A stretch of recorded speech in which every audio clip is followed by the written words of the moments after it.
السلام علیکم ورحمۃ اللہ وبرکاتہ۔ قومیں شناخت سے بنتی ہیں، ایسے نہیں کہ کسی کا پردادا عربی تھا تو کسی کا ترک۔ ملکیت کا احساس تب ہی آتا ہے جب آپ کو اپنی تاریخ، اپنے کلچر، اپنی تہذیب کا پتہ اور اس پر فخر ہو۔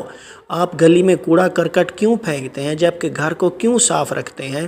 اس لیے کہ گھر پر آپ کو اس کی ملکیت کا احساس ہے۔ یہی حال قوموں کا ہے۔ نیشن بلڈنگ پروسیس یا کسی قوم کو بننے میں سب سے اہم چیز اس کی شناخت ہے۔ یہ شناخت کیسے آتی ہے؟ اپنی قوم، اپنی زبان، اپنے کلچر کو جان کر۔ انگریزوں نے اور اس سے پہلے آئے حکمرانوں نے سب سے پہلے جو چیز آپ سے چھینی وہ آپ کی شناخت تھی۔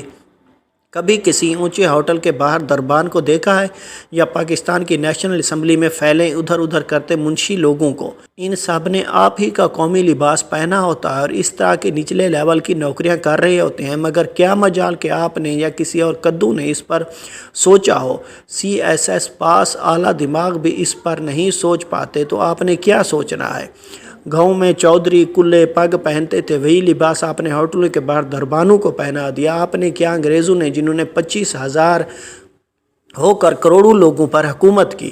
اچھا یہ چھوڑیں، کبھی یہ سوچا ہے کہ باہر کے ممالک میں جب احتجاج ہوتے ہیں تو وہ دکانوں کو آگ اور عمومی مقامات کا جلاؤ گھراؤ کیوں نہیں کرتے، جبکہ ہمارے ہاں سب سے پہلے بسوں، تھانوں اور سرکاری عمارتوں کو نظر آتش کیا جاتا ہے؟ اس کی کیا وجہ ہے؟ کیا آپ جاہل مطلق پیدا ہوئے ہیں یا اس عمومی جاہلوں والے رویے کے پیچھے کوئی اور منطق ہے؟ اس کا جواب یہ ہے، انگریزوں کے دور میں جب حکومت انگریزوں کی تھی تو ان کے خلاف احتجاج پر اگر ان کی سرکار کی بنائی عمارتوں اور مقامات کو نقصان پہنچایا جاتا تو یہ دراصل بالواسطہ ایک قابض حکومت کا نقصان تھا، لیکن وہ کب کے جا چکے۔ البتہ چونکہ ملکیت کا احساس اور قوم نہیں چوں چوں کا مربع بنے لوگ رہ گئے ہیں، لہٰذا آج بھی بغیر سوچے سمجھے پروگرامڈ روبوٹس کی طرح وہی روش اپنائے ہوئے ہیں۔ کسی روز ٹھنڈی لسی کا گلاس ڈھک کر تاریخ کھنگالیں، بہت سی چیزوں کی سمجھ آ جائے گی۔ یہ جو کبھی عربی لکڑ دادے، افغان پر دادے یا ترک مامے نکل رہے ہوتے ہیں نا، یہ سب اسی وجہ سے ہیں کہ آپ کو اپنے ملک، اپنی قوم، اپنے کلچر کا کخ پتہ نہیں۔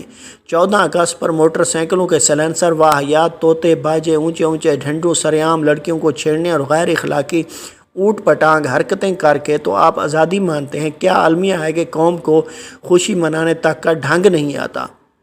خوبصورت موسیقی، تہذیب، میلے ٹھیلے سب جس قوم سے چھن جائیں تو پیچھے یہی بکواسیات ہی بچ جاتی ہیں۔ شناخت پر اتنی شرمندگی کہ مادری زبان میں بات کرتے تو آپ کی عزت جاتی ہے۔ پاکستان کی سب سے زیادہ بولے جانے والی زبان پنجابی، کسی مہذب جگہ پر بیٹھ کر بولنے والے کو جاہل سمجھا جاتا ہے۔ بچوں کو مادری زبان میں پڑھانا تو کجا بولنا بھی آپ کے نزدیک غلط ہے، اور یہ زبان محض ماں بہن کی گالیوں کے لیے رہ گئی ہے۔ باقی زبانوں کا بھی کم و بیش یہی حال ہے۔